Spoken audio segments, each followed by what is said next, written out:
சேலத்தில் பொங்கல் பண்டிகையை முன்னிட்டு வெல்லம் தயாரிப்பு பணியானது களை கட்டியுள்ளது. இது குறித்த செய்தி தொகுப்படை பார்க்கலாம். தமிழரின் வாழ்வியலோடு குறிப்பாக உழவு தொழில் செய்து வரும் விவசாயிகளோடு இணைந்து நன்றி தெரிவிக்கும் தமிழர்களின் பண்பாட்டு விழாவாக தை முதல் நாளில் பொங்கல் கொண்டாடப்பட்டு வருகிறது. பொங்கல் பண்டிகை என்றவுடன் அனைவரின் நினைவுக்கு வருவது தித்திக்கும் செங்கரும்பும் சர்க்கரை பொங்கலும் தான். அவ்வாறு சர்க்கரை பொங்கலில் முக்கிய அங்கம் வகிக்கும் வெல்லம் தயாரிப்பு பணியானது சேலத்தில் விறுவிறுப்படைந்துள்ளது. சேலம் மாவட்டத்தின் கருப்பூர், வெள்ளாளப்பட்டி, பொட்டிபுரம், கமலாபுரம், வட்டக்காடு, நாலுகால்பாலம் உள்ளிட்ட பல்வேறு கிராம பகுதிகளில் விவசாயிகள் பல 100 ஏக்கர் பரப்பளவில் கரும்பை பயிரிட்டுள்ளனர்.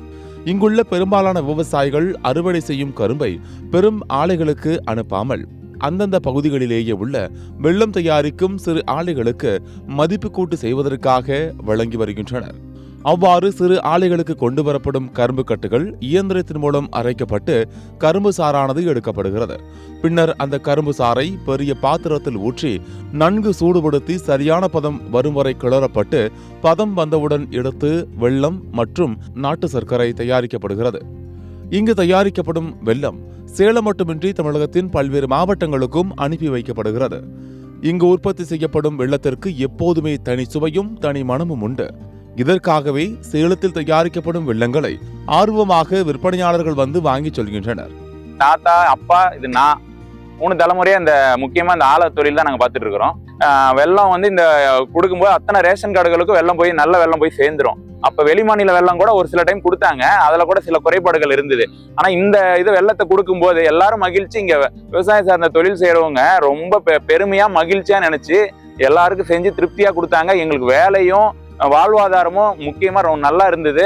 எங்களுக்கு நிக்காம ஒரு வேலை கிடைச்சிக்கிட்டு இருந்தது. வெல்லம் உற்பத்தியாளரும் சரி, அது சார்ந்த தொழிலாளிகளும் சரி, விவசாயிகளும் சரி ரொம்ப ஆர்வமா அந்த மாதிரி கொடுக்கும்போது செஞ்சாங்க. இப்ப எங்களுக்கு அந்த மாதிரி நாங்க வேண்டுகோள் வந்து கொடுத்தா அதே மாதிரி திரும்ப முன்ன கொடுத்த மாதிரி எங்களுக்கு ரொம்ப மகிழ்ச்சியோட நாங்க பொங்கலை கொண்டாடுவோம். அதுக்கு நாங்க வேண்டுகோள் வைக்கிறது, எப்படியாவது ஏதோ ஒரு விதத்துல எங்களுக்கு அதை முயற்சி பண்ணி பண்ணணும்ன்றதுதான் எங்களோட வேண்டுகோள். வெல்லம் கவர்மெண்ட்ல இந்த வெள்ளை சர்க்கரை கொடுக்கறதுக்கு பதிலாக இதை கொடுத்தாங்களாக்கா பொங்கலுக்கு எங்களுக்கெல்லாம் வியாபாரம் நல்லா இருக்குங்க. இந்த ஏரி வேலைன்னு சும்மா பண்றதெல்லாம் வந்து விவசாய வேலைக்கு அவங்கள அனுப்பிவிட்டு ஏதோ கவர்மெண்ட் பாதி சம்பளம் கொடுக்குறாங்க இல்லைங்க, எங்களையும் பாதி சம்பளத்தை கொடுக்க சொன்னாக்கா நாங்களும் பாதி கொடுத்தோம்னாக்கா விவசாயத்துக்கு ஆள் கிடைக்கும்.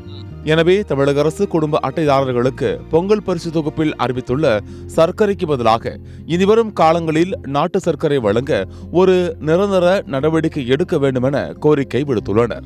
தமிழகத்தின் பல்வேறு பகுதிகளில் வெல்லம் தயாரிக்கும் பணி தீவிரமாக நடைபெற்று வருகிறது. குறிப்பாக ஒவ்வொரு ஆண்டும் தமிழக அரசு குடும்ப அட்டைதாரர்களுக்கு வழங்கப்படும் பொங்கல் பரிசு தொகுப்பில் அதாவது தமிழகத்தில் தயாரிக்கப்படும் வெல்லம் அல்லது நாட்டு சர்க்கரை ஏதேனும் ஒன்று வழங்கினால் விவசாயிகளுடைய வாழ்வாதாரமும் பாதுகாக்கப்படும்.